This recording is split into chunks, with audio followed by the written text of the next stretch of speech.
Due in part to our sanctions and export controls, Russia has become increasingly isolated on the world stage. Putin is now isolated from the world more than ever. Russia has never been so isolated. We have never been more united. We have demonstrated that Russia is isolated and alone. Russia is globally isolated. It shows the degree to which Mr. Putin and Russia are increasingly isolated. President Putin has never been more isolated. Isolated and alone. Isolated and struggling. Increasingly isolated. Russia is more isolated on the world stage than ever.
On September 25, 2024, we discussed the presence of a faction within the lobby-prone and electorally driven visible establishment in the United States, which can be labeled as the conservative suprematist wing of the Pax Americana oligarchic regime. That subject matter was undertaken in the script of the following audiovisual work, putting into factual historical perspective the rail of the House Republicans against the UN and the WHO. Today, we tackle the alternative faction within the ruling establishment, which we may refer to as the transhumanist suprematist wing. In our previous installment, this faction was described as a warmonger and totalitarian faction aiming at suppressing all existing mechanisms that prompt people's financial and political sovereignty and instead giving way to dystopian projects of digital, sanitary, and ideological global enslavement. The Democratic Party of the United States is the political organization embodying and channeling the goals and interests coalesced behind the transhumanist suprematist wing. The thesis here adopted is that both the transhumanist suprematist wing and the conservative suprematist wing unconditionally operate to serve the reinforcement of the Pax Americana oligarchic regime. Both wings belong to the same governance device, one that brings about artificially induced material scarcity and unrestrained social competitiveness, thus causing social deprivation and anarchy, now mounting against the previously favored and privileged living standards in the U.S. Next, we will consider some of the latest military and monetary international events to assess the geopolitical trend created and fueled by the transhumanist suprematist wing, which is now bound to release the U.S. presidency following the conclusion of tenure by Joe Biden's administration. We intend to highlight the unwavering will of this geopolitical and geoeconomic force, to bring about a tyrannical planetary new governance, to be spawned by way of relentless war efforts, economic fraudulent coercion through dollar monetary primacy, like sanctions, internationalized electoral frauds, political corruption, and sanitary injunctions. These events are the following ones. Putin's response to Trump's sanctions on BRICS. Ukraine's first-ever ATACMS strike on Russia. Putin's hypersonic missile that blitzed Ukraine.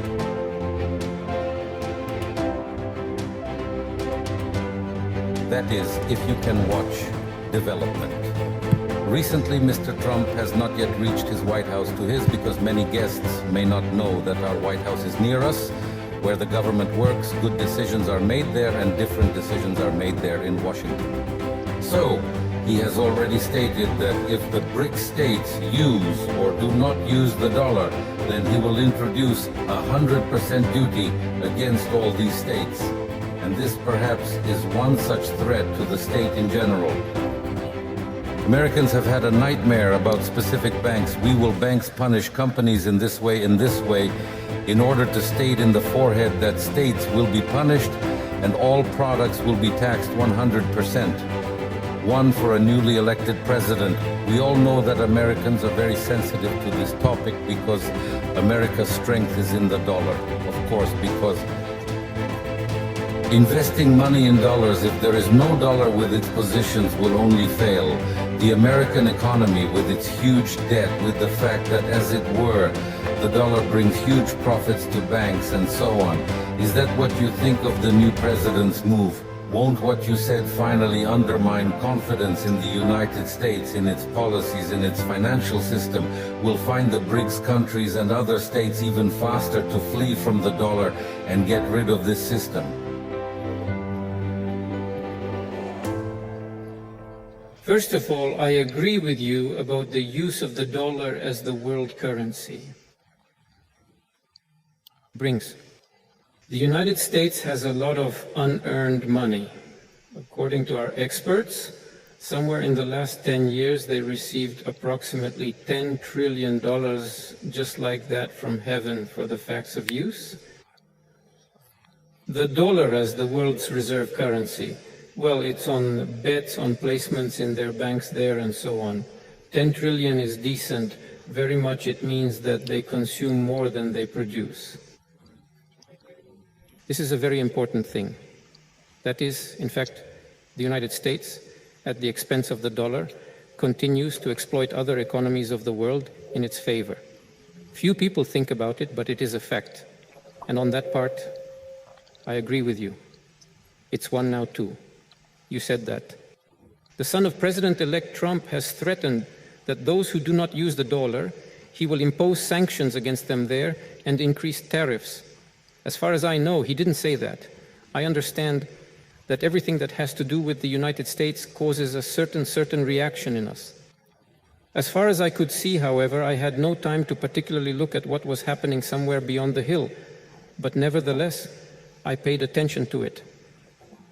He said that if someone forbids the use of the dollar and restricts it, he will react accordingly. It's not the same thing.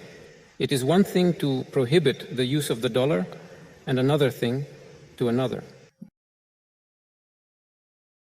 The most relevant point inside Putin's remarks about the role fulfilled by the US dollar is that it works as a giant trade and financial free-lunch vacuum cleaner that sucks into the US economy flows of foreign countries' income to the tune equivalent to $1 trillion of US dollars each year, along the latest 10 years.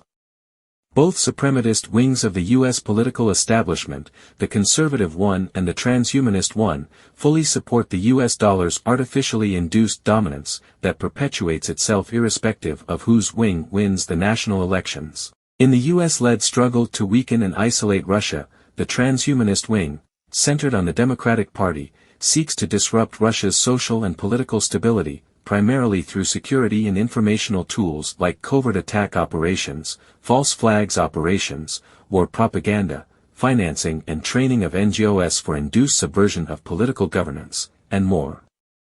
Unilateral illegal sanctions are also foreseen and resorted to. Still, the core geopolitical weaponry of choice for the Democratic Party is mainly a gender-based, woke-based, ideological, and political takeover framework. The BRICS dumping of the US dollar in international trade, investment, lending, and banking issuance of money, it is still in its infancy with a prospect of gradual and smooth expansion. Donald Trump is yet to become inaugurated as US president, wherefore sanctions on BRICS countries sidelining the US dollar remain to be set out if and when the moment arrives. For now, it is the transhumanist suprematist wing of the Pax Americana, through the Democratic Party, the acting geopolitical force that constantly seeks a globally induced worsening of international governance, to weaken any foreign-devised initiative of self-proclaimed departure from acquiescing to the U.S. pivotal role, by removal of the monetary and military U.S. dominance. Ukraine fired long-range missiles provided by the US into Russia, hitting an ammunition storage facility near the Russian city of Karachev. The attack, 75 miles from the border with Ukraine, is the first such assault to use long-range, NATO-made arms. It's a move that the Kremlin previously warned it would consider a major escalation. Это будет означать, что страны НАТО, США, европейские страны воюют с Россией. The ammunition storage facility is one of hundreds of known Russian military assets that have just become targets for Kyiv. Here's what the use of Western arms on Russian territory means for the war and what could come next. Kyiv had been pleading for months for its allies to remove restrictions on using Western-made long-range weapons to strike inside Russia. In November, President Biden finally gave Ukraine the green light. In addition to ATACMS, Biden's move could open the door for other weapons like British-French cruise missiles, Storm Shadows or Scalp to be used. ATACMS are a surface-to-surface missile system fired from a mobile launcher vehicle. They can strike up to 190 miles away, well behind Russian lines. By comparison, Storm Shadows have a maximum range of around 155 miles, meaning they can also hit deep into Russian territory. To suddenly revamp an unchallenged geopolitical subservience to the US-led Western alliance of countries, NATO, among the entire global South countries, and throughout most of the China and Russia-friendly community of governments, the transhumanist Suprematist Wing of the Pax Americana goes no holds barred. With Donald Trump on the brink of being inaugurated as president, the handlers of Joe Biden seek to soften Donald Trump's will to deliver peace with Russia, especially if such peace can be attained irrespective of the U.S. deep state red line on negotiating Russia's quest for full national sovereignty. But Donald Trump's leaning toward pacifying NATO's clash with Russia in Ukraine is subordinate to Donald Trump's goal of full-spectrum U.S. military and financial dominance worldwide, including the absorption of Ukraine into NATO after a number of years have passed, enabling Ukraine to rebuild itself with a stronger army and weaponry. The conservative Suprematist Wing wishes to bring the U.S. back to its former 20th century wealth, when liberal capitalism seemed to perfectly match liberal statehood, granting to the U.S. society a self-styled exclusivity on performing market-based democracy as a role model.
News alert now, the former commander-in-chief of the Ukrainian army making the grim declaration World War III has officially begun as the country faces pressure from North Korea and Iran.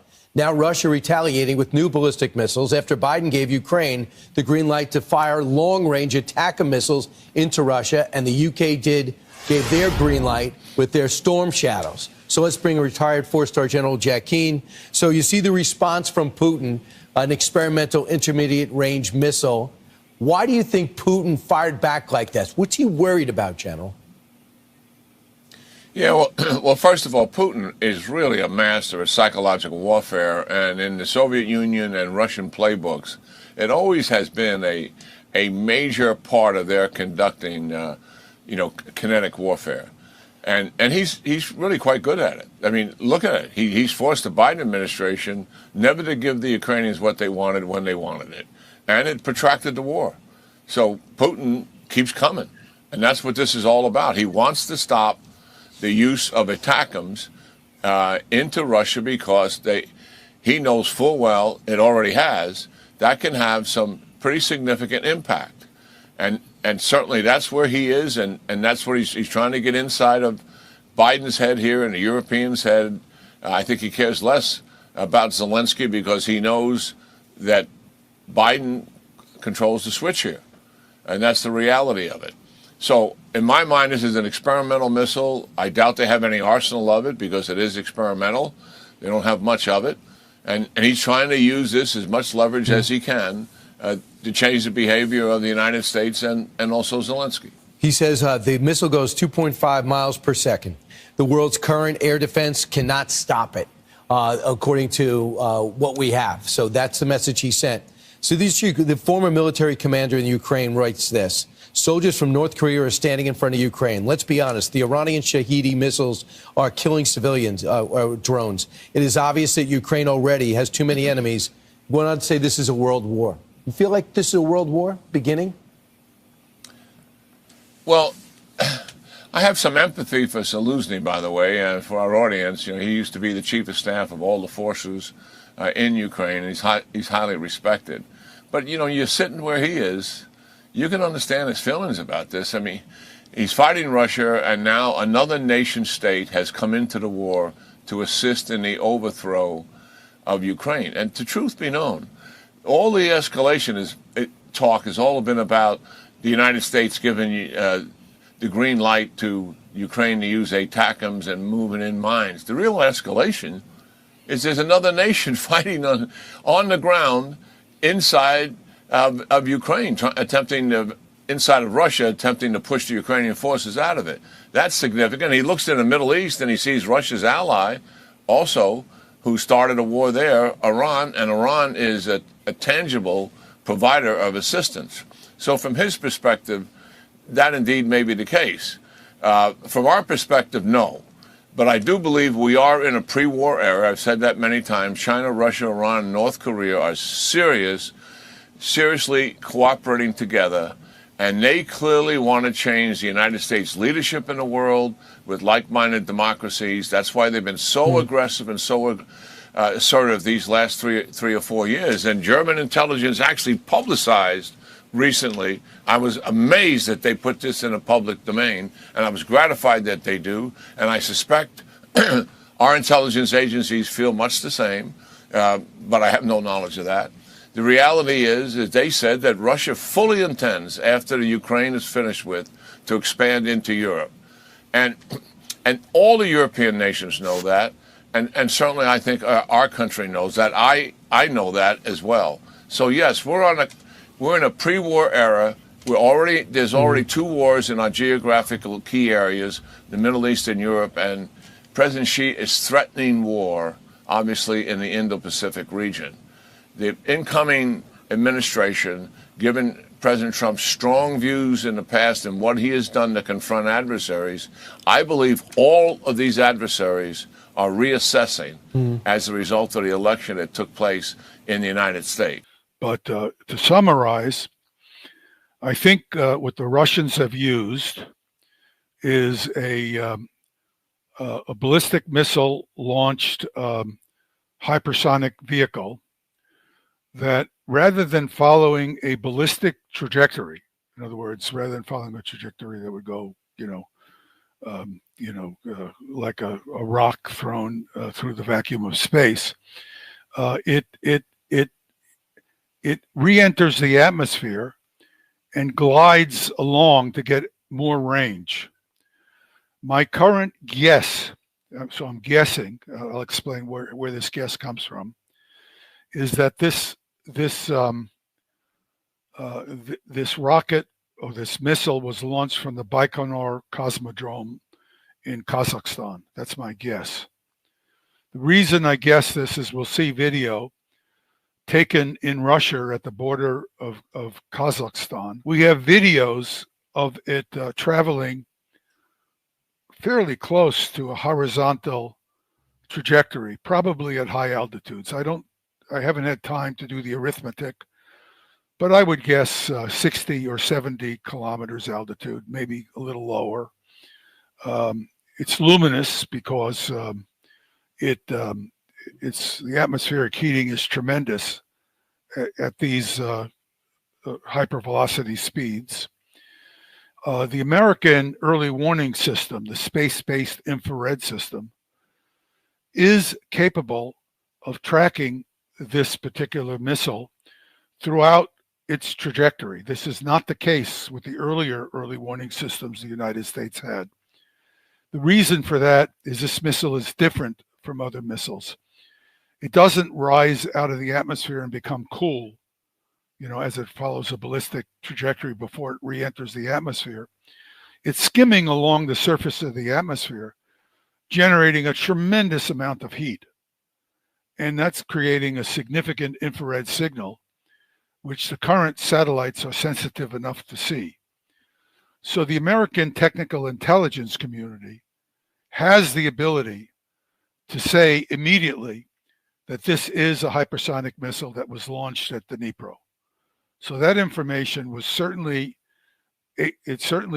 being made available on some kind of schedule to the leadership of the United States. Now, in my view, this kind of information should be public. But the reason I doubt it will be released, I hope I'm wrong, but I doubt it will be released, is because the political people are trying to control the political awareness and discussion of the American people, the Western public voters, and the remainder of the world. People in the world who are curious and, more importantly, concerned about this apparent escalation in the conflicts between these two countries, the United States and Russia in particular. And so I want to be on record here that there is absolutely no reason for this information to not be released completely to the public, because the ability for our system to see it as a system is absolutely understood. I can show charts, and I will at some future time, of the sensitivity diagram for the space-based infrared system. I've derived that from formerly classified information that was released carelessly, if you want to say it. I don't know if it matters. That shows this system is absolutely able to track this missile in flight. So the fact that it is a new threat that has new dimensions for the race between and the danger of nuclear war between the United States and Russia and the danger for the whole world, the fact that that information is not made public is an indication of the attempt of the American political leadership to control what people know so that they can go about their reckless activities without being criticized. That's what's going on. So this was a message directly to the Americans about their deployment, their planned deployment in Germany in 2026. They're telling them, you mess with us, we can respond in kind. And it's not going to be pretty at all. We are both going to have near zero warning of nuclear attack with these systems in place. And this is not a good thing. And the Russians, of course, have abided by the principles of the Intermediate Nuclear Force Treaty, in spite of the fact the United States has withdrawn. What the United States is doing now is in 2026, it's now going to violate the terms of the Intermediate Nuclear Force Treaty, which it has not yet done. So first we withdraw from the treaty, and then when the Russians say, well, we're going to stick by the terms of the treaty because we think it's safer for everybody, we then go and say, we're going to deploy these new missiles that are going to compress the decision-making time. We're going to deploy them in Germany.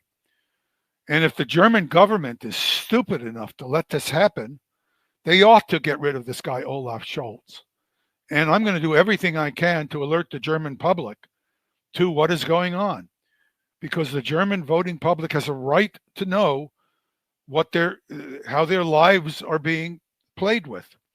Because if nuclear weapons are used in Germany, against Germany, because of these weapons deployed, they will be used in large numbers. I already have put together briefings on this. And Germany will look, all of Germany will look like Hamburg looked after the horrifying firebombing attacks in 1943. All of Germany will look like that, not just Hamburg. I mean, this is what will happen to Germany. It will make World War II look like nothing. And the German people ought to understand this, all because they have political decision makers who have no idea what they're doing. It's incredible to me. What I've done here is, this is a video frame from the video we'll see shortly. And what I've done is taken estimates of the center of the group of munitions that are coming in. They're all heated to a very high temperature. The camera is overwhelmed, so the camera sees a smear because it's so bright. The camera light limiter is just overwhelmed, so you're just seeing, a smear of light. But you can see that there are 6 clusters coming into the ground, and they're all traveling together. If we look at the next slide, which is the next group of objects coming in, there were 6 groups of objects. It's the second group. We see 2 coming in. In the next slide, I made a mistake. Remember, I just did this literally overnight. So let's just skip to the next slide after that. So this is skip one more slide. So that's the 4th group of, actually it's a single group of cluster of munitions coming in. And then the next group shows you the what I think is the 5th group, the 5th one to come in. That's slide 10. And then there's slide 11. And you see all of those, and we saw 6 clusters of things come through, all apparently roughly in line with each other, but that was the angle of the camera. This video was constructed, these images were constructed from a different video. So if you take the first video that says real-time video that I sent you. So this is from the side. You can see this thing's coming in. It's the other video, but the other video is looking from the left side, from along the axis. Now, if you look at the next video, which is slowed up, that's 3 times slower. You can see how more slowly these clusters coming in. So they're clusters of munitions coming in. Now, if we go to the last video I sent you, sorry, to the Dnipro. And according to the author, so you see, this is the missile where we saw the 6 things re-entering.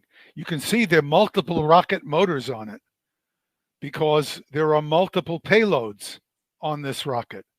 And later on, someone else images it. We'll see it in this video. And you see that, oops, there you can see that the contrail shows you that this thing is traveling very close to parallel with the ground because it's skipping along the Earth's atmosphere. It's using lift from the Earth, and it's, of course, a bright plume because this is no longer, that's the end of the video. Yeah. So it's skipping along, getting all this extra range.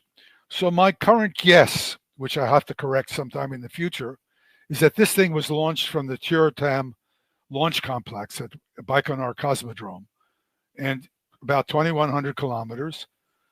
If it were ballistic, it would have traveled only 1,000 kilometers, but it's a hypersonic boost glide vehicle, and it's traveling at 20, at 3.5 kilometers per second. So you got this as another video you have. That's good. This is mine. This is yours. Well, yeah. Please send it to me because I really want Yeah. to see that. Please send me that video. I'll send it to you. There it is. It's a hypersonic vehicle. It's traveling. And that's a better shot. Good. That's good too.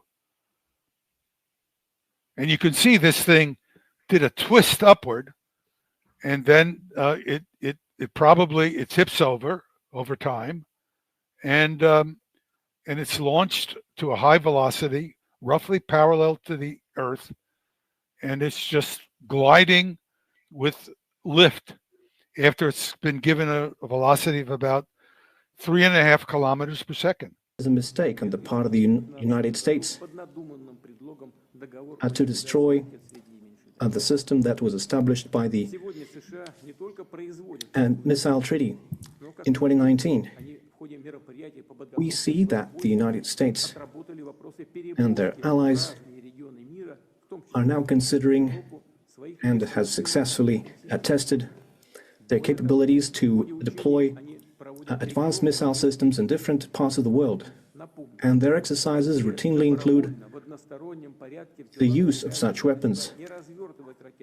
Russia has unilaterally refused to deploy intermediate and small-range missiles until we see similar weapons deployed by the United States in a region of the world. The use of the novel system,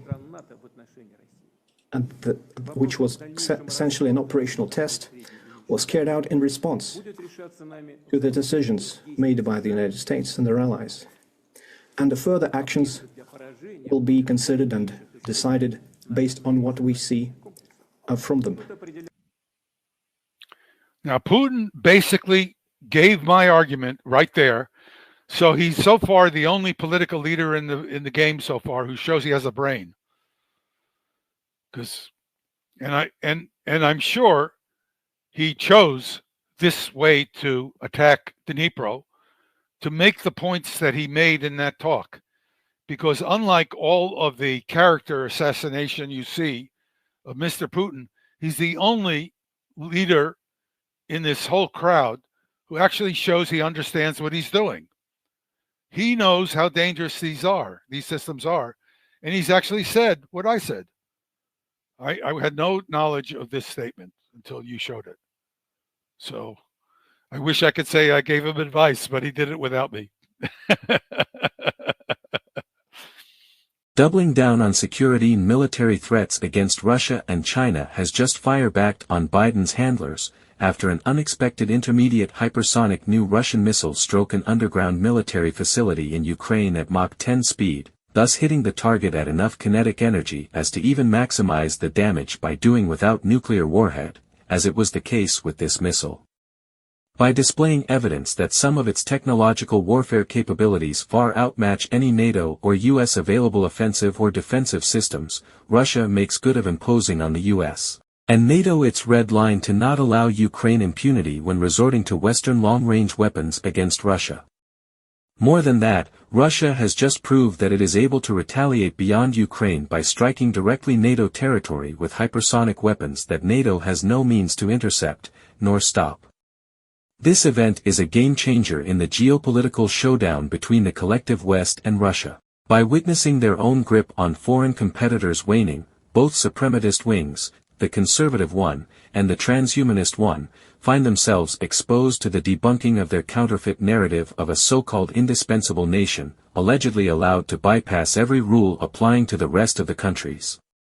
In reality, the two suprematist wings of the Pax Americana political regime aren't but the two sides of the same coin, thus they constantly shift masks when performing their typical role model game, that is, good cop, bad cop. Right now, the propagandistic official discourse from the U.S. political establishment states that, purportedly, Biden is the good cop and Trump the bad cop, while, when shifting the angle toward the point of view of the so-called rogue countries, like Russia, China, etc., the same establishment discourse dictates the opposite behavior for each character.